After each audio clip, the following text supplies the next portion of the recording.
তোমরা সবাই জানো যে আমরা বন্ধুরা মিলে দীঘায় গেছিলাম, আর এই দীঘাতে একটা নতুন জায়গায় এসেছি, সেটার নাম হলো উদয়পুর। তোমরা আমাকে অনেকে কমেন্ট করো, দিদি তুমি এত বাইরে ঘোরো, ফ্যান্সদের সাথে দেখা করো, তাও তোমার ফেস এত হেলদি আর ডিট্যান কি করে?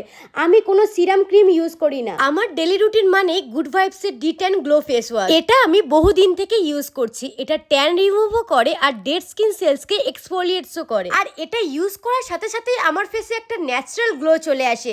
তোমরাই দেখো আমার বিফোর আফটার লুক। আগে আমার ফেস পুরো ট্যান হয়ে থাকতো, আর এখন ট্যান পুরো ভ্যানিশ। তোমাদেরকে আরো দুটো ফেস ওয়াশ রিকমেন্ড করব। প্রথমেই বলে দিই গুড ভাইবস এর মিল্ক ফেস ওয়াশ নিয়ে। এটা ড্রাই স্কিনের জন্য একদম পারফেক্ট। তোমরা দেখতেই পাচ্ছ এর টেক্সচারটা কতটা মিল্কি, আর এটা ময়েশ্চার লকিং এর জন্য হেল্প করে। এর পরের যে ফেস ওয়াশটা গুড ভাইবস এর টি ট্রি ফেস ওয়াশ, আর এই ফেস ওয়াশটা অয়েলি স্কিন আর পিম্পলস এর জন্য একদম পারফেক্ট। আর তোমরা এই তিনটে ফেস ওয়াশ ভীষণ অ্যাফোর্ডেবল প্রাইসে পেয়ে যাবে, তাও আবার 4.3+ রেটিং এর সাথে। আর এই প্রোডাক্টটা তোমরা নিতে চাইলে স্ক্যানারে স্ক্যান করে তোমরা এই প্রোডাক্টটা purple.com থেকে পেয়ে যাবে। আর হ্যাঁ, 2 আগস্টে তোমরা গুড ভাইবস এর product buy one get one free পেয়ে যাবে পার্পল আই হার্ট বিউটি সেলে।